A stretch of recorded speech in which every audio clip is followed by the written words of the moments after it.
The smell of roasted turkey filled the entire house, rich and warm, the kind of scent that was supposed to mean family, comfort, and celebration. But standing there in the kitchen, basting the bird with slow, mechanical movements, all I could taste was betrayal. My name is Emma Morrison, and at 34 years old, I had just discovered that the two people I trusted most in the world had been lying to me for months. Not strangers, not enemies, my own fiancé and my sister. 3 hours earlier, my phone had buzzed with a message from our elderly neighbor, Mr. Patterson. The message contained a single photo. Daniel's car parked outside my sister Olivia's apartment building at 6 in the morning. The caption was simple. Thought you should know. He was there all night. At first, I stared at the screen, convinced there had to be some mistake. Daniel Carter, my fiancé of 2 years. The man I was supposed to marry in 8 weeks. The man who had slipped a diamond ring onto my finger under the Christmas lights of Georgetown. And Olivia Morrison, my older sister. The golden child. Our parents' pride.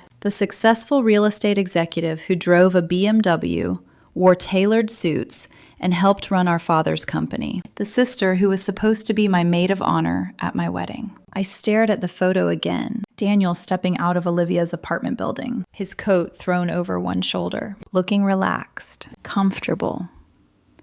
Like a man leaving somewhere he had spent the night many times before. My hands hadn't shaken. That was the strange part. Instead, my mind had gone completely calm. Because calm was what years of investigative journalism had taught me. When something felt wrong, you didn't scream. You investigated. And I was very good at investigating. Now I stood in the kitchen of my parents' house on Christmas Eve, listening to laughter drift from the dining room. The table had been decorated in red and gold. My mother had gone all out. Candles, crystal glasses, twinkling lights along the windows. It looked like the cover of a magazine about perfect families. Meanwhile, the people seated at that table were about to learn something very important. They thought I was the quiet daughter, the overlooked one, the one who wrote newspaper stories while the rest of them built empires. What they didn't realize was that the quiet daughter had been collecting evidence for 6 months. And tonight, I was finally ready to use it. From the dining room, Daniel's voice floated toward the kitchen. Emma, honey, can you grab the wine from the cellar? Sweet. Casual. Like he hadn't spent the previous night in my sister's bed. I wiped my hands slowly on a towel. Then I smiled. Because sometimes the most dangerous moment in someone's life is the moment they believe they've already won. They had no idea what was coming next. If you had asked me a year earlier whether I trusted my family, I would have answered without hesitation. Yes, even with all the fractures, even with all the old wounds, even with the quiet humiliations I had spent most of my life pretending not to notice. Because that is the cruel thing about family. You can grow up inside an imbalance for so long that it starts to feel like gravity. You stop questioning why one child is praised for breathing while the other has to bleed for approval. You stop asking why love feels conditional. You just learn how to survive around it. I was 34 years old, an investigative journalist for the Washington Herald, and I had built a career out of asking difficult questions that nobody else wanted to ask. I exposed corrupt officials, fraudulent charities, shell corporations, predatory lenders. I had interviewed grieving widows, terrified whistleblowers, and men in $1,000 suits who lied without blinking. Professionally, I was sharp, patient, hard to fool. Personally, I had been a fool for years. I grew up in a house where success only counted if it looked expensive. My father, Richard Morrison, believed wealth was character. He measured people by square footage, car brands, and investment returns. My mother was softer in tone, but no different in substance. She worshipped appearances. Perfect dinners, perfect holiday cards, perfect children. And Olivia was perfect. She was 4 years older than me, beautiful in the polished, intimidating way that made other people immediately straighten their posture around her. She knew how to enter a room and make it feel like a stage built for her. By 28, she was already vice president of development at Morrison Properties, my father's real estate company.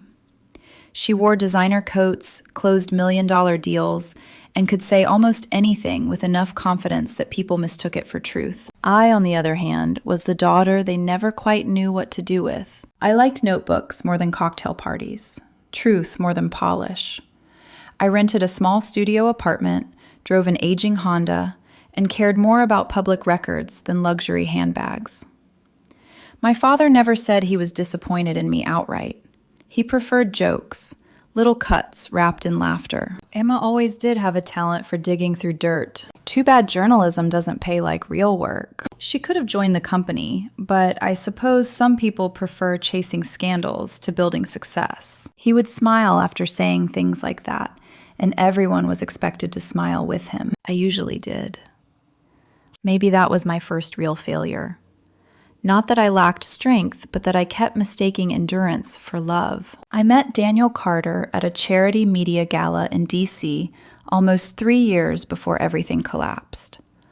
I had been there to cover a story involving campaign donations and real estate lobbying. He was there representing a luxury hospitality group, though later he admitted he had only gone because a friend dragged him along. He stood out immediately. Not because he was the loudest man in the room, but because he wasn't trying so hard. He was handsome in a clean, effortless way. Dark hair, warm brown eyes, the kind of smile that made you feel seen instead of scanned.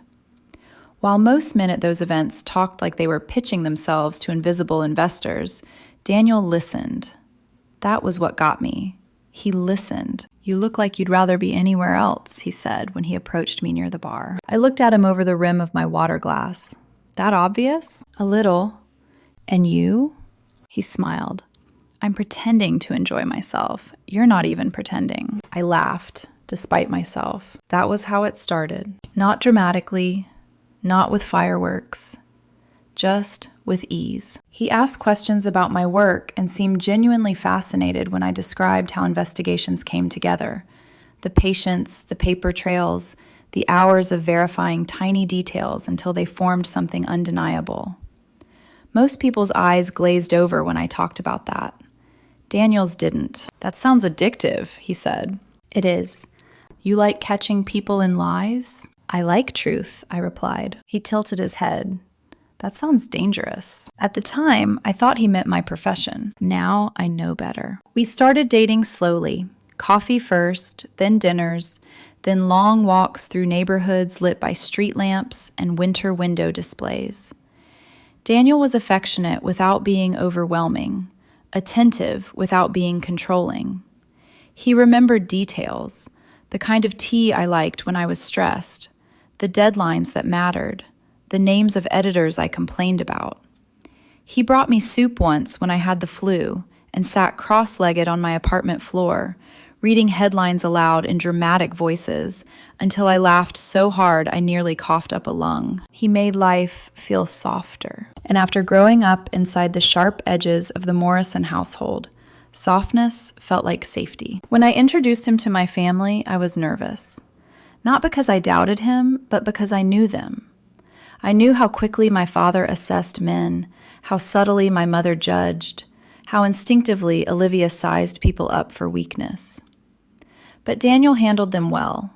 Too well, maybe. My mother adored his manners. My father appreciated that he understood real estate-adjacent business and presented himself like an adult, which was one of the highest compliments he ever gave anyone. Olivia teased him lightly the first night they met, and Daniel smiled with just enough restraint to make her curious. I saw it now, looking backward. The spark, not yet an affair, not yet betrayal, but recognition. Olivia was always drawn to attention that didn't belong to her. And Daniel, whether consciously or not, liked being admired. At the time, I dismissed it. Why wouldn't I? He was my partner. She was my sister. There are some possibilities your mind rejects not because they are impossible, but because accepting them would shatter the architecture of your life. So I ignored the small things. The way Olivia texted him directly after family dinners, instead of asking me to pass along a message. The way Daniel mentioned her opinions a little too often. Olivia says your father's newest development is going to dominate the East Bay market. Olivia sent me that restaurant recommendation. Your sister has incredible instincts for business. It was never enough, by itself, to accuse anyone of anything. And if I'm honest, part of me had spent so many years living in Olivia's shadow that I almost expected men to orbit her. I hated that about myself, but it was true. You do not grow up as the overlooked daughter without carrying some private humiliation into adulthood. Still, Daniel loved me, or at least I believed he did. When he proposed, it was on a cold December night beside the waterfront. There were lights reflected in the river, and my fingers were numb even through my gloves. He looked nervous, more nervous than I had ever seen him. "Emma," he said, taking my hands, "you are the best thing that has ever happened to me." My throat tightened. He dropped to one knee. The world seemed to go still around us. "I know your life isn't simple.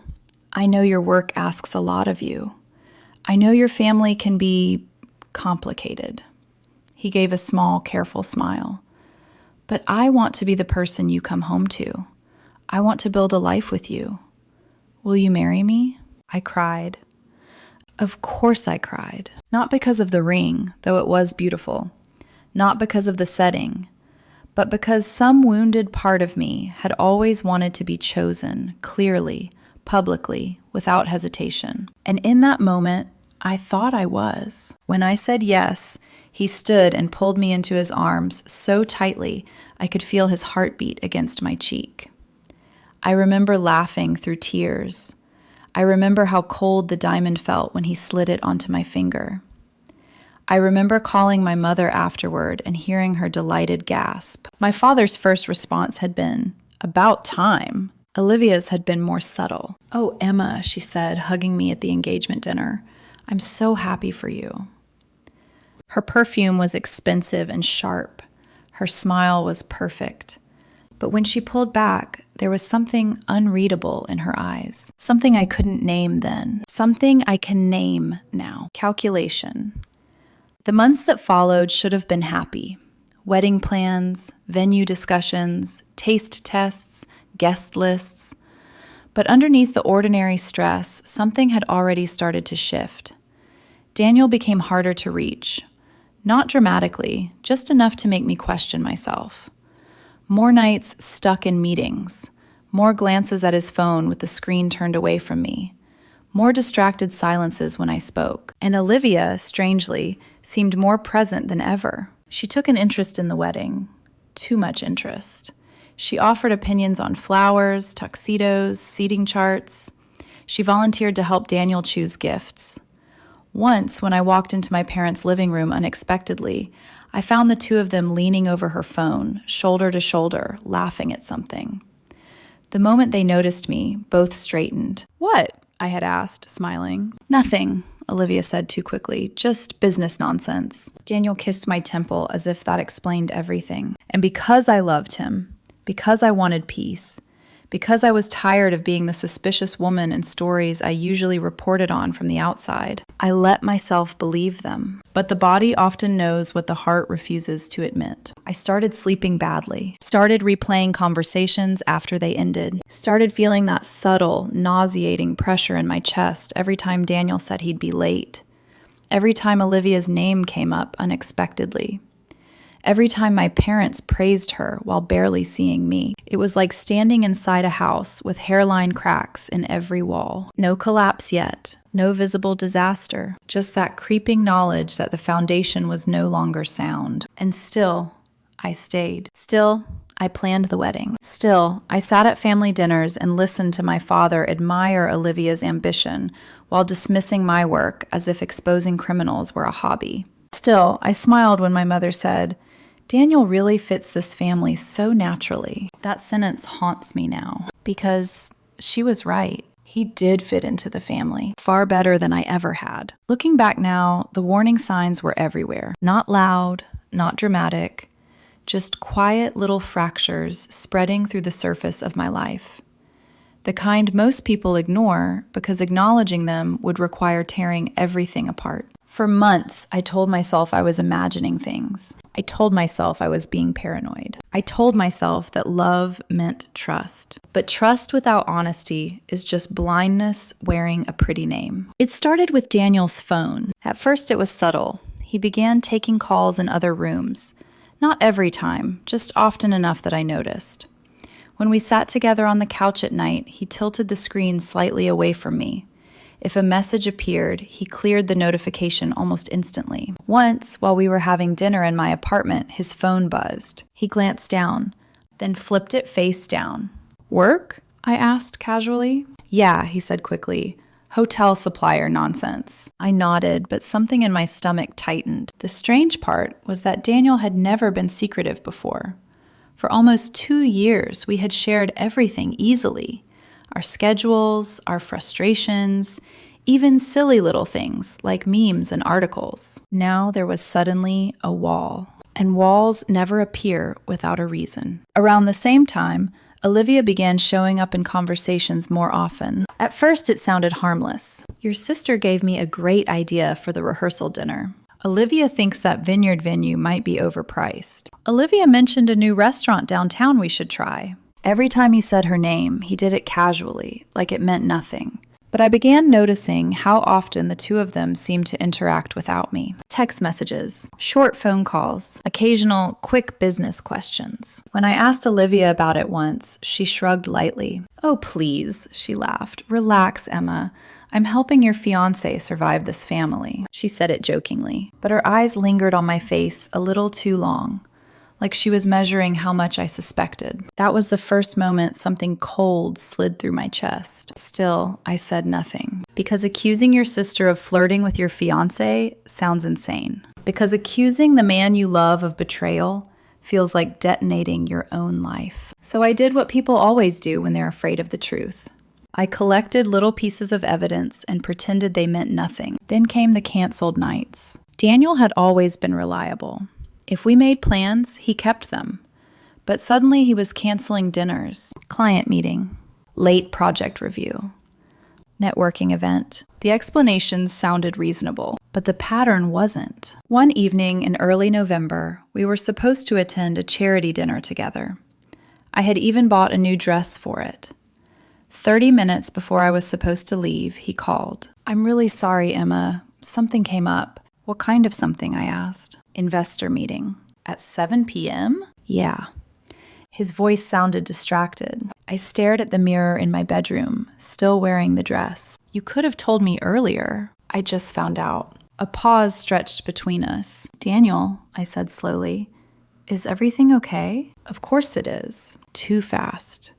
Too defensive. He softened his tone immediately afterward. "Hey, don't do that thing where you overthink everything. I promise nothing's wrong." Those words should have comforted me. Instead, they echoed in my head long after we hung up. Don't overthink everything. It's a sentence people often use when they don't want you thinking at all. But the moment that truly unsettled me happened 2 weeks before Christmas. I had come to my parents' house unexpectedly to drop off a gift for my mother. Their house was unusually quiet when I entered. No music, no television, just the faint sound of voices drifting from the living room. Olivia's voice and Daniel's. They were laughing. Not polite laughter, not casual conversation, real laughter, the kind shared between people who feel comfortable together. I stepped into the doorway. Both of them looked up instantly. The laughter stopped. Olivia was sitting on the couch. Daniel was standing beside her, leaning slightly toward her shoulder, as if they had been looking at something together on her phone. For half a second, neither of them spoke. Then Daniel straightened. "Emma," he said, smiling. "I didn't know you were coming." Clearly. Olivia stood smoothly, brushing invisible dust from her skirt. "Relax," she said lightly. "We were just discussing Dad's new property project." "With my fiancé?" I asked. Her eyebrow lifted slightly. "You say that like he's contagious." Daniel laughed awkwardly. "Emma, come on." The moment dissolved quickly after that. Olivia grabbed her car keys. Daniel kissed my cheek. Everything returned to normal, except it didn't, because that night, lying awake beside Daniel, I realized something I couldn't ignore anymore. I trusted neither of them. And once that realization entered my mind, it refused to leave. That was the moment the journalist inside me woke up. For years, I had built cases against corrupt companies and lying politicians. I knew how secrets behaved. They left trails. So quietly, carefully, without telling anyone, I began watching. Not confronting, not accusing, watching. I checked small details, timestamps, locations, excuses, patterns. It started as instinct, but instinct quickly became investigation. And what I began to discover was far worse than I had imagined. Because while I was slowly realizing my fiancé might be betraying me, I was also uncovering something else. Something bigger. Something buried deep inside my family's business. Something that had been hidden for years. And once I started pulling that thread, everything began to unravel. The message arrived at 3:12 p.m. on Christmas Eve. I remember the exact time because moments like that burn themselves into your memory with surgical precision. My phone buzzed while I was sitting at my desk in the newsroom of the Washington Herald.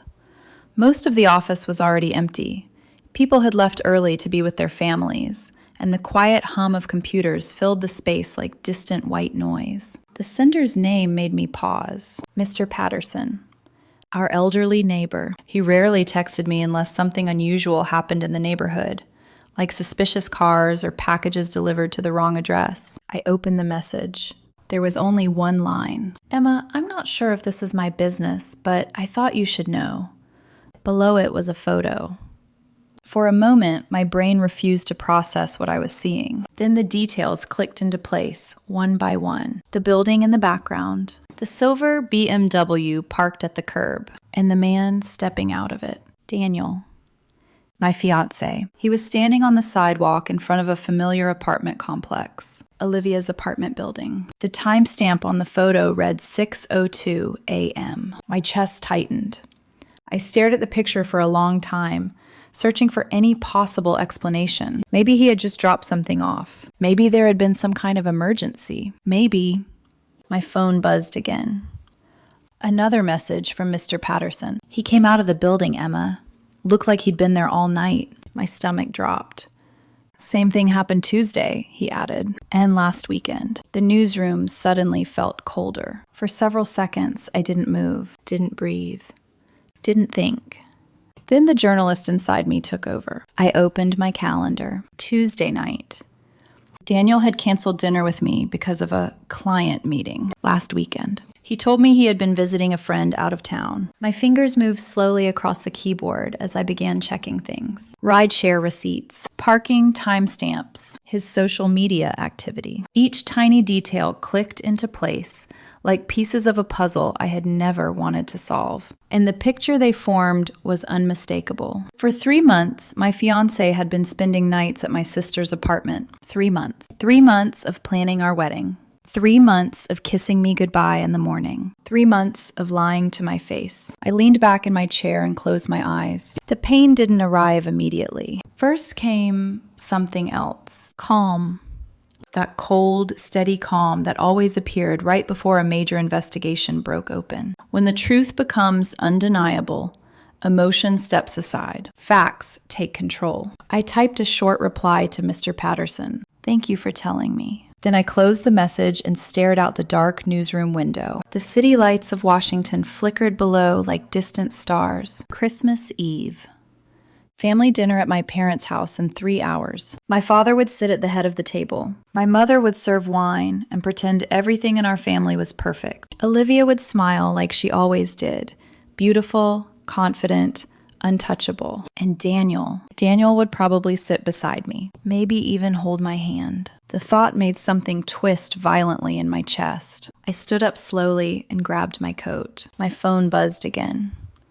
A text from Daniel. Can't wait to see you tonight. Miss you. I stared at the message. Then I laughed quietly, not a happy laugh. The kind people make when they finally understand the joke has been on them all along. For a long moment, I considered confronting him immediately, driving straight to Olivia's apartment, demanding answers. But that impulse faded quickly because rage is loud, and loud people rarely win. Instead, I did what I had been trained to do. I gathered evidence. I asked Mr. Patterson for the original photo file. He sent it immediately. The metadata confirmed everything. Timestamp, location, device verification, irrefutable. Then I checked one more thing: security cameras across the street. The building opposite Olivia's apartment had a small grocery store on the corner. I knew the owner. And investigative journalists are very good at asking favors. By the time I left the newsroom, I had something far more powerful than suspicion. I had proof. Photos, times, locations, enough to destroy every lie Daniel had told me. But what I didn't expect, what I couldn't possibly have predicted, was that discovering the affair would lead me to uncover something much bigger. Because while I had been verifying Daniel's movements, I had also been looking into my father's company, Morrison Properties. At first, it had been a simple assignment, a feel-good feature story about a successful family business. But the deeper I dug, the stranger the numbers became. Property valuations that didn't match market data. Investments routed through strange shell companies. Financial statements that contradicted each other. And the more documents I uncovered, the clearer the truth became. My family wasn't just dishonest. They were committing fraud. Millions of dollars. Dozens of investors. An elaborate scheme built on lies. For months, I had wrestled with what to do. They were my family. Exposing them would destroy everything. But that night, standing in the newsroom with my sister sleeping, with my fiancé, and my father's empire built on stolen money, something inside me shifted. Family loyalty suddenly felt like a very small thing.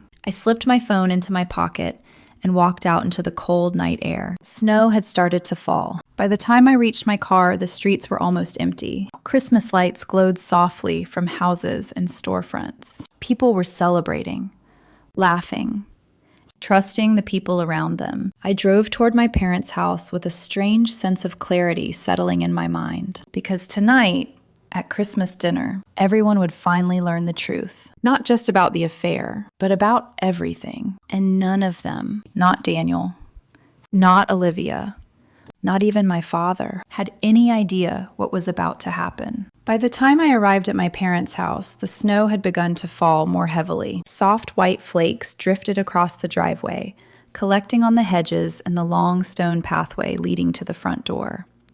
From outside, the house looked exactly the way it always had during Christmas.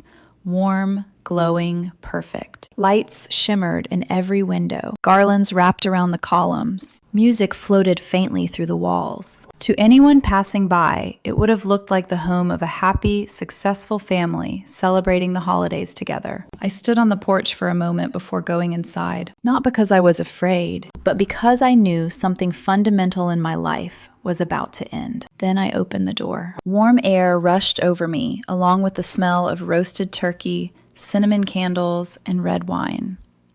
My mother's voice echoed from the dining room. "Emma, is that you?" "Yes," I replied calmly, hanging my coat. I could already hear the others talking. My father's deep voice, Olivia's confident laughter, and Daniel's familiar tone blending easily into the conversation. For a second, my chest tightened, but I pushed the feeling aside. The journalist inside me had already taken control. I walked into the kitchen first. The turkey sat golden and steaming on the counter. My mother had been preparing the meal all afternoon. Everything was arranged with obsessive precision. The crystal glasses, the silver cutlery, the decorative candles. Perfection. That was always her priority. "Emma, honey," she called again, "can you grab the wine from the cellar?"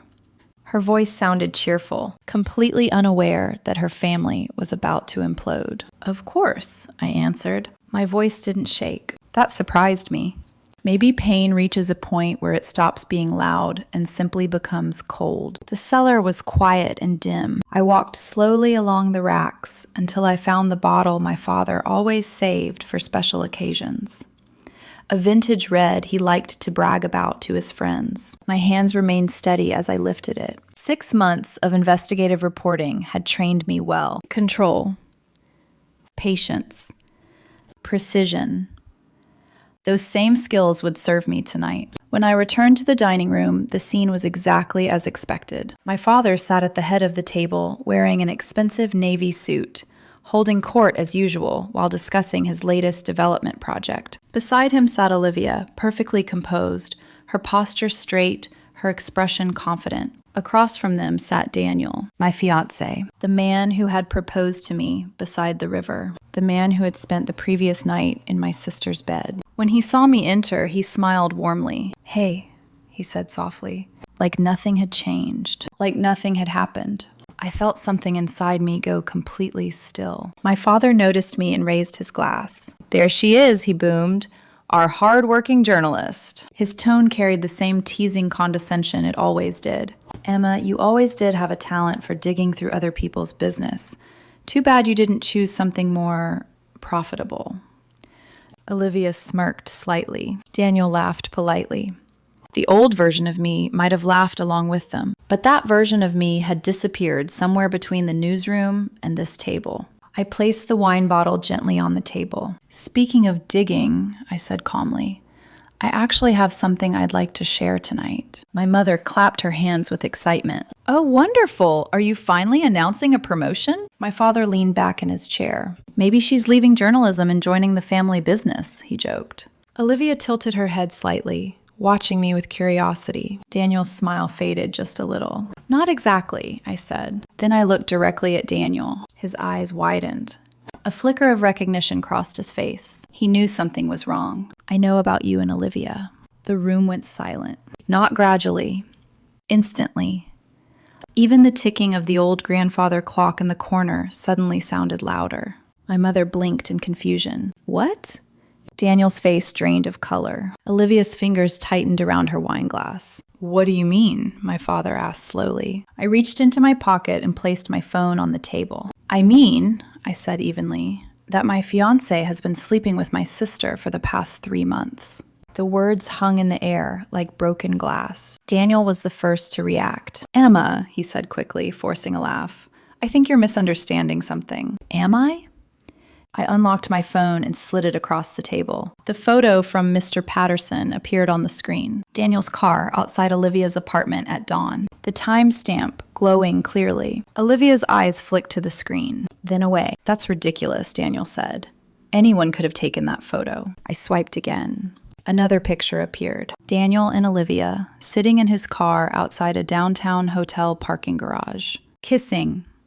This one came from a different source. A private investigator I had quietly hired 2 weeks earlier when my suspicions became impossible to ignore. Olivia's hand trembled slightly. Daniel stopped talking. My mother stared at the screen, stunned. My father frowned deeply. "Emma," he said, "this is Christmas dinner." "Yes," I replied calmly. "That's why I thought it would be the perfect time for honesty." Daniel leaned forward desperately. "Emma, listen to me." 3 months, I interrupted softly. 3 months of lies. 3 months of planning a wedding while sleeping with my sister. Olivia finally spoke. Her voice was steady. "Emma, you're overreacting." I turned to her slowly. "Am I?" She crossed her arms. "You're making a scene over something that clearly needs a private conversation." "A private conversation?" I repeated. "Yes." I looked around the table. At my parents. At Daniel. At Olivia. Then I said the words quietly. "I just want to know where everyone stands." And the answers that followed would change everything. For several seconds after my question, no one spoke. The silence felt thick, heavy, almost suffocating. Then Daniel leaned forward, running a hand nervously through his hair. "Emma, listen," he said carefully. "Things aren't exactly the way they look." I tilted my head slightly. "That's interesting," I replied, "because the pictures look very clear to me." Olivia gave a soft sigh, like someone dealing with an unreasonable child. "Emma, honestly," she said, "you've always had a talent for dramatics." My chest tightened. Dramatics. That word again. It was the same word my father used whenever I exposed something inconvenient. 3 months, I repeated quietly. "That's not drama. That's a timeline." Daniel shifted in his chair. "Look, it started complicated," he said. "We didn't mean for it to happen." Of course not, I said softly, because nobody ever means to betray someone. It just happens. Like rain. Or gravity. My father cleared his throat loudly. That's enough, he said. Everyone looked at him. He folded his hands on the table, his expression cold and irritated. Emma, you've made your point, he said. Now stop embarrassing the family. I stared at him. Embarrassing the family? Yes. He gestured vaguely toward my phone. You're creating a spectacle over a personal issue. A strange sound escaped my throat. It might have been a laugh. My fiancé slept with my sister, I said slowly. And I'm the one embarrassing the family? My mother finally spoke. Her tone was sharp. Emma, lower your voice. I looked at her in disbelief. Lower my voice? She nodded firmly. This isn't the time or place for emotional outbursts. My hands curled slightly against the edge of the table. For a moment, I said nothing. Then I turned back to Daniel. Is it true? I asked quietly. He hesitated. That hesitation lasted only a second. But it was enough. Yes, he said finally. The word landed like a hammer. My heart pounded once in my chest. Hard.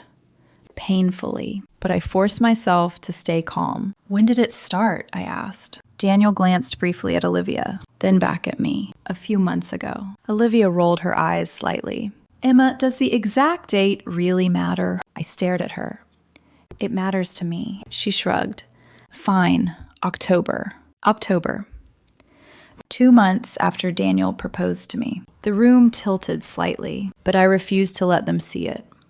So while we were choosing wedding venues, I said slowly, you were sleeping together. Daniel looked uncomfortable. Olivia didn't. Emma, she said flatly, relationships change. Something inside my chest cracked. Change, I whispered. Yes. She leaned back in her chair. Daniel and I realized we had more in common. Daniel nodded cautiously. Olivia understands my ambitions, he said. That sentence made my father smile faintly. There's nothing wrong with people discovering they're better suited for each other, he added. I turned slowly toward him. You're serious? Of course I am.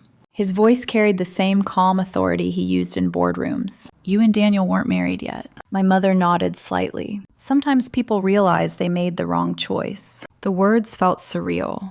You're taking their side, I said quietly. There are no sides, my father replied. There's just reality. Then he leaned forward and delivered the sentence that would echo in my memory for years. You're 34 years old, Emma. You make $40,000 a year writing articles nobody reads. You live in a studio apartment and drive a 10-year-old Honda. He gestured toward Daniel and Olivia. Look at them. Olivia sat elegantly beside him. Daniel straightened slightly. They're successful, my father continued. Ambitious. They belong in the same world. The implication hung in the air. You don't. Olivia smiled faintly. Daniel looked relieved. I turned toward him slowly. Do you agree with that? I asked. He hesitated only a moment. Emma, you're wonderful, he said carefully. But Olivia and we just make more sense. My stomach twisted violently. You were engaged to me, I whispered. Daniel rubbed the back of his neck. I was trying to make it work. Trying. The word sliced deeper than any insult. Olivia leaned forward, her voice calm and confident. I think Daniel was settling, she said. Silence filled the room. I thought he could be happy with less, she continued. But when we spent more time together, we realized we wanted the same things. My mother reached across the table and gently patted Olivia's hand. Sweetheart, you don't need to explain yourself. My vision blurred for a moment, not from tears, from disbelief. They were comforting her. The woman who had slept with my fiancé, the man who had betrayed me. Daniel looked at me apologetically. I'm sorry, Emma. But his eyes kept drifting back toward Olivia. My father nodded approvingly. You should accept reality gracefully, he said. Don't make this uglier than it needs to be. Then Olivia said the sentence that finally broke something inside me. Daniel chose the better match. Austin's original line had become hers. The golden child. The perfect daughter. The one who always won. The room waited for my reaction. Maybe they expected tears. Or shouting. Or some kind of emotional collapse. Instead, I smiled. Not warmly. Not kindly. but with the same quiet expression I used when a politician lied during an interview. Because suddenly, everything made sense. Every lie, every secret, every insult. And something inside me shifted. Cold, precise, dangerously clear. I looked around the table one last time, at the people who were supposed to be my family. Then I said quietly, "You know what? You're absolutely right." Confusion flickered across their faces. I turned to Daniel and held out my hand. "The ring." He blinked. "What?" "The engagement ring." Daniel hesitated, then slowly removed it from my finger. The diamond felt cold against my palm. I closed my hand around it. "I appreciate the honesty tonight," I said calmly. "Really?" My father frowned. "What's that supposed to mean?" I slipped the ring into my pocket. "It means you've made everything very easy for me." Olivia frowned slightly. Daniel shifted uneasily. And for the first time that night, my father looked uncertain, because he could hear it, that change in my voice, the calm before something far bigger than a family argument. I grabbed my coat from the back of my chair. "Merry Christmas," I said. Then I walked out of the house. Behind me, confused voices started rising, but I didn't stop, because as I stepped into the falling snow, I already knew exactly what I was going to do next, and none of them had any idea that their entire empire was about to collapse. The cold hit my face the moment the front door closed behind me. Snow drifted silently through the night air, settling on the empty street and the bare branches of the trees lining the sidewalk. Christmas lights blinked softly across neighboring houses, warm and cheerful, in a way that suddenly felt almost cruel. Inside that house, my family was still sitting around the table, eating dinner, talking, comforting each other, and I was no longer part of it. I walked slowly down the driveway, my boots crunching against the thin layer of snow. For the first time since the confrontation began, the calm inside me started to fracture. The pain arrived quietly, not dramatic, not explosive, just a slow, crushing weight in my chest. 3 years with Daniel. Every memory replayed itself like broken film strips in my mind. The night we met, the long walks through Georgetown, the proposal beside the river, the way his voice softened when he said my name. And now every one of those memories carried a new question. How much of it had been real? Had he already been looking at Olivia when he slipped that ring on my finger? Had he already begun lying to me before the wedding invitations were even printed? My throat tightened. For a moment, I leaned against my car door, staring at the quiet street. A wave of exhaustion washed over me. Not just heartbreak, but something deeper. A lifetime of small humiliations suddenly rising to the surface. The dinners where my father dismissed my career. The subtle comparisons with Olivia. The quiet way my mother always prioritized appearances over fairness. And tonight, they had all finally said it out loud. "You are not enough. You never were."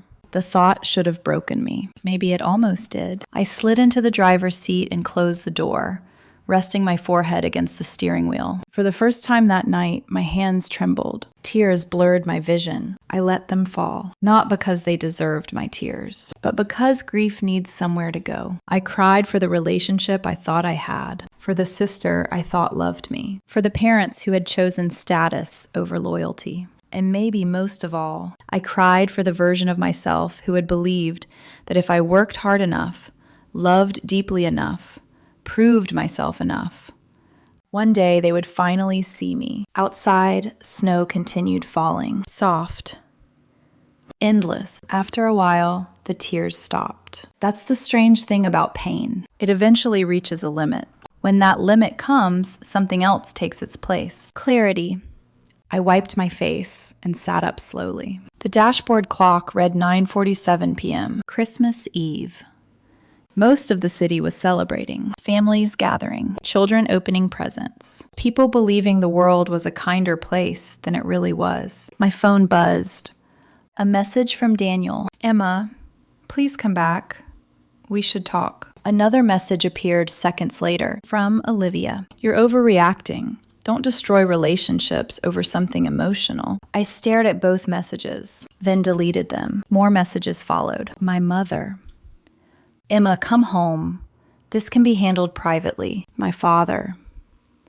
Stop behaving like a child. I turned the phone screen dark. They still didn't understand. They thought tonight was just another family conflict, something that could be smoothed over quietly, something that would disappear if everyone simply pretended hard enough. But tonight had done something irreversible. It had removed the final piece of loyalty that had been holding me back. For 6 months, I had been working on an investigation, an assignment that had started as a simple feature story. Morrison Properties, my father's company, the empire he loved more than his own children. At first, it had been harmless curiosity, but as I dug deeper into the numbers, the documents, the property records, I had discovered something disturbing, then something illegal, and finally something enormous. Fraud.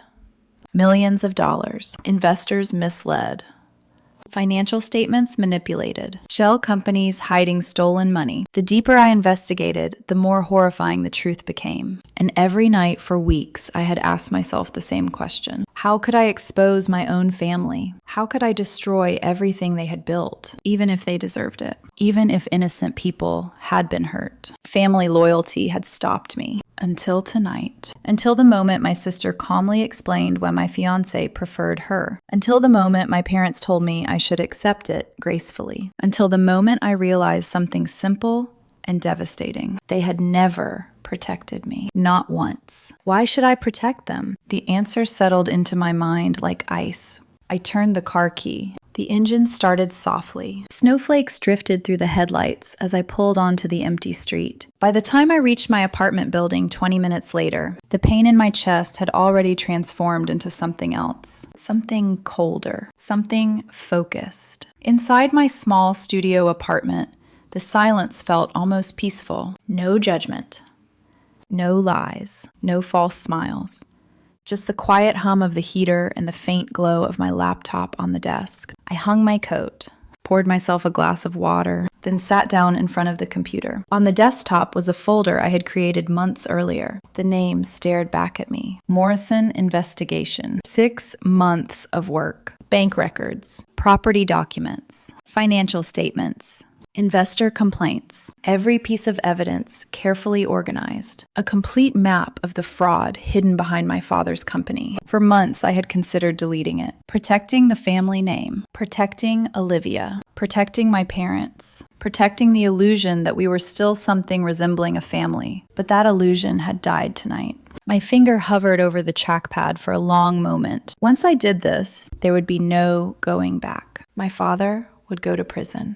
Olivia would go to prison. The Morrison name would be destroyed forever. My phone buzzed again on the table. Another message, this time from Daniel. Emma, please, don't do anything you'll regret. I stared at the screen. Then I laughed softly. The sound felt unfamiliar because for the first time in months, I knew exactly what I was going to do, and I wasn't going to regret it. I opened the folder. Hundreds of files appeared across the screen. Evidence. Proof. The collapse of an empire, all waiting for one simple action. I reached for my phone, scrolled through my contacts, and stopped on one name. Sarah Chen, my editor at the Washington Herald. She had been pushing me for weeks to finish the investigation. If half of what you found is true, she had told me once, this is the biggest story of the year. I had always hesitated because family loyalty had still existed. But now, that loyalty was gone. I pressed the call button. The phone rang once, twice. Then Sarah answered. Emma, it's late. Everything okay? I looked at the evidence on my laptop screen. Then I said quietly, I'm ready to publish the Morrison story. And in that moment, my family's fate was sealed. There was a brief pause on the other end of the line. Then Sarah Chen spoke again, her voice suddenly sharper. Emma, are you absolutely sure? I leaned back in my chair, staring at the files on my screen. The evidence looked different now. Before tonight, every document had carried a weight of hesitation. Now it felt like truth finally being allowed to breathe. Yes, I said quietly. I'm sure. Sarah exhaled slowly. You told me this investigation involved your family. It does. And once this runs, she continued carefully, there's no controlling the fallout. I know. They will know it came from you. I want them to. Another silence followed. Then Sarah's tone shifted into the professional calm she always adopted when a story became serious. "All right," she said. "Send me everything." I began uploading the files. Bank statements, property appraisals, corporate registrations, testimonies from former employees, records of shell companies linked back to Morrison Properties, every piece of evidence I had collected during the last 6 months. Sarah stayed on the phone while the documents transferred. "Emma, these numbers are massive," she said quietly after opening the first batch. "They've been inflating property values by 30%. That's only the beginning." She kept scrolling. "Oh my God. What?" "There are fake development projects in here," she said. "Entire buildings that don't exist." I nodded, even though she couldn't see me. "Those projects were used to collect investment money." "And the returns?" "Paid using funds from new investors." Another pause. "A Ponzi structure," Sarah said slowly. "Exactly."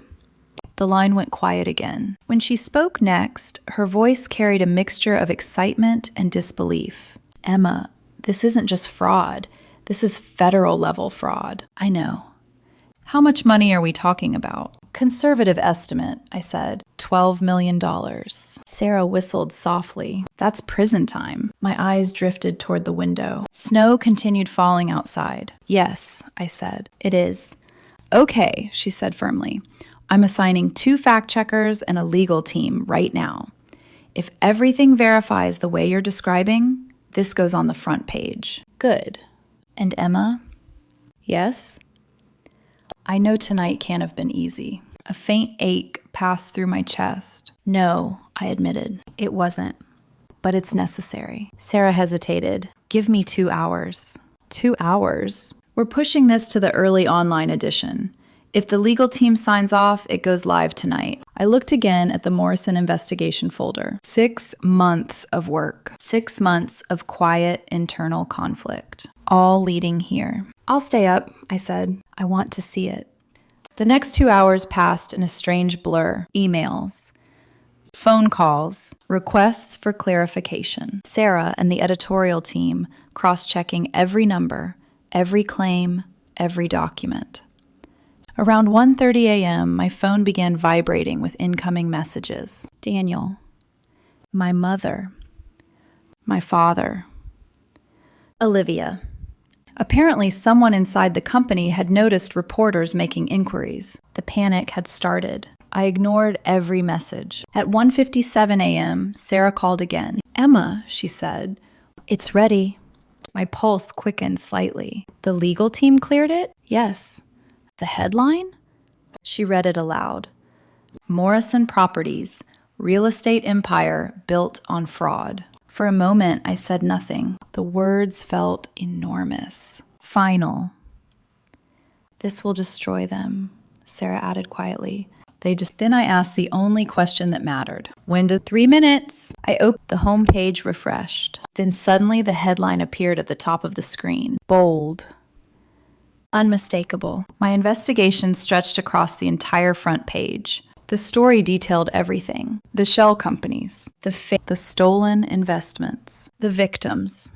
Within minutes, the article began spreading. Shares, comments, news alerts, major outlets picking it up. By 2:30 a.m., the story had already reached national media. CNN, the Wall Street Journal, financial crime blogs. My phone exploded with notifications, calls from reporters, messages from other journalists. But one message stood out. "Olivia, what have you done?" A second message followed immediately. "You're destroying this family." I stared at the screen, then typed a reply. "No.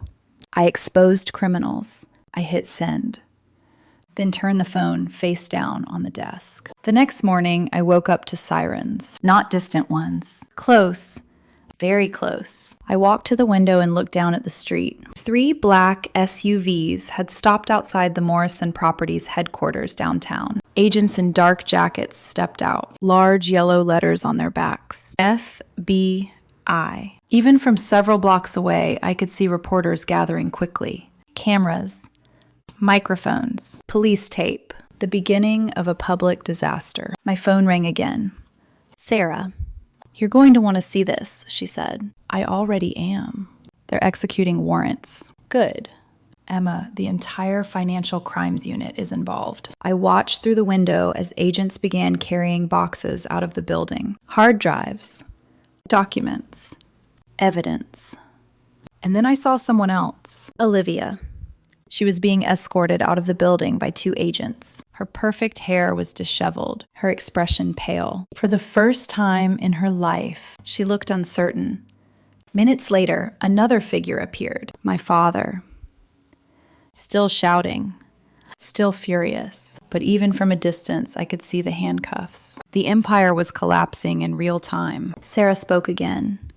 "Emma, this story just became the biggest investigation of the year." I watched the agents continue removing evidence from the building. Then I said quietly, "It's only the beginning." Because the real consequences had only just begun. The collapse happened faster than anyone expected. Within 48 hours of the article going live, the story had spread across every major news outlet in the country. What had begun as a single investigative report in the Washington Herald quickly turned into a national scandal. Real estate dynasty built on fraud. Family empire exposed by daughter. $12 million investment scheme under federal investigation. Those headlines appeared everywhere. Television panels debated it. Financial analysts dissected it. Victims began stepping forward publicly. And Morrison Properties, my father's carefully constructed empire, collapsed almost overnight. The FBI raid I watched from my apartment window was only the beginning. By the end of that day, federal agents had seized computers, company records, and several private bank accounts connected to Morrison Properties. Dozens of investors were interviewed. Former employees were subpoenaed. By evening, the charges were announced. Richard Morrison, my father, was facing 23 federal counts: wire fraud, money laundering, tax evasion, conspiracy. Each charge carried years of prison time. My sister Olivia faced 15 counts as a co-conspirator. Investigators quickly discovered that many of the shell companies used to move investor money had been registered under her name. She had signed documents, authorized transfers, approved fake valuations. Her signature was everywhere. Even my mother was implicated. As corporate secretary, she had signed multiple financial disclosures submitted to investors, documents that prosecutors later proved were falsified. For the first time in my life, the Morrison family name was no longer associated with success. It was associated with crime. The arrests happened 2 days later. I watched the footage from the newsroom television alongside several other reporters. Federal agents escorted my father out of the Morrison Properties headquarters in handcuffs, while cameras flashed from every direction. He looked furious, humiliated, still shouting at the agents about lawsuits and misunderstandings. But the shouting didn't stop the cameras. Olivia came out next. The confident executive who once walked into boardrooms like she owned the world now looked pale and shaken. Her designer coat hung loosely over her shoulders as agents guided her toward the waiting vehicle. For once, she wasn't the center of admiration. She was the center of a criminal investigation. That night, my phone rang. I already knew who it was. I let it ring twice before answering. "Emma." Olivia's voice sounded nothing like it usually did. It was smaller, raw. "How could you do this?" she asked. I leaned back in my chair. "How could I expose fraud?" I replied calmly. "You destroyed our lives." "No," I said quietly. "You destroyed your own lives." A long silence followed. "You're still angry about Daniel," she said eventually. I closed my eyes for a moment. "You still think this is about him?" "Well, isn't it?" The disbelief in her voice almost made me laugh. "You stole millions of dollars from people who trusted you," I said. "You forged documents. You lied to investors. You built your entire career on fraud." "That's business," she snapped. "No," I said. "That's prison." The line went silent again. Finally, she whispered, "You're not family anymore." I thought about Christmas dinner, her smirk, my father's contempt, my mother's silence. Then I replied softly, "I figured that out already," and I hung up. The trial began 6 months later. By then, the evidence was overwhelming. My investigation had provided prosecutors with a detailed roadmap of the entire fraud scheme.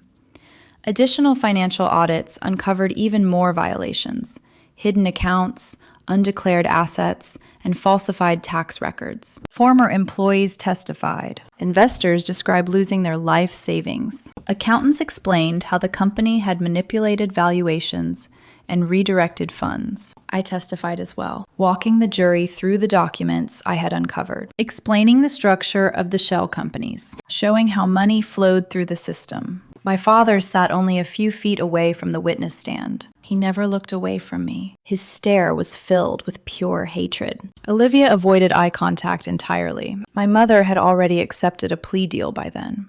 She testified for the prosecution in exchange for probation and financial restitution. The trial lasted 3 weeks. The verdict took less than 4 hours. Guilty on every major count. My father was sentenced to 20 years in federal prison.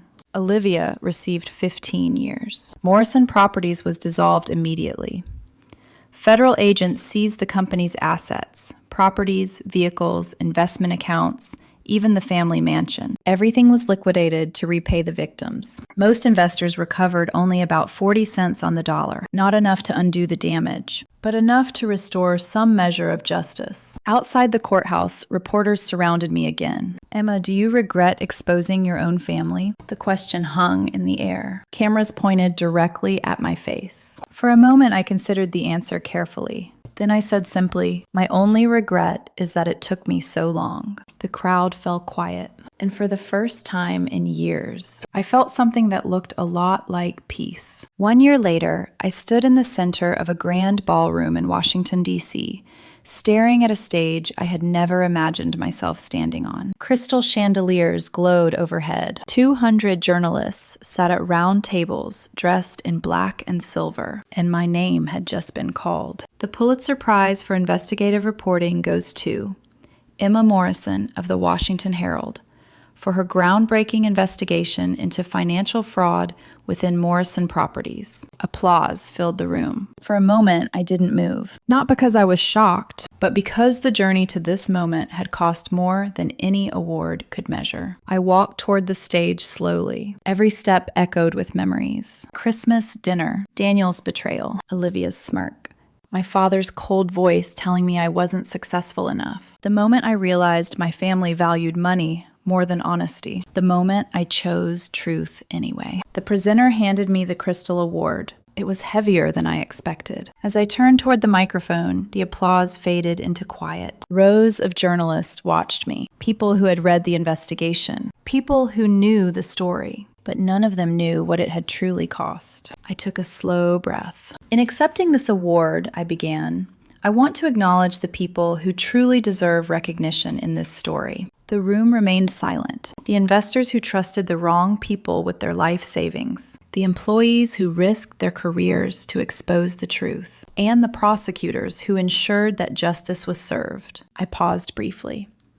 then continued. Investigative journalism is often described as a profession that holds powerful people accountable. But sometimes, the most difficult part is realizing that the powerful people you must expose are the ones you grew up with. A ripple of quiet understanding moved through the audience. For a long time, I continued, I believed family loyalty meant protecting each other at all costs. But the Morrison investigation taught me something very different. Loyalty without integrity is not loyalty. It's silence. And silence allows injustice to grow. The room remained completely still. I tightened my grip on the award. Truth is uncomfortable. It destroys illusions. It forces us to confront things we wish were not real. But truth also creates something stronger than comfort: accountability. And accountability is the foundation of justice.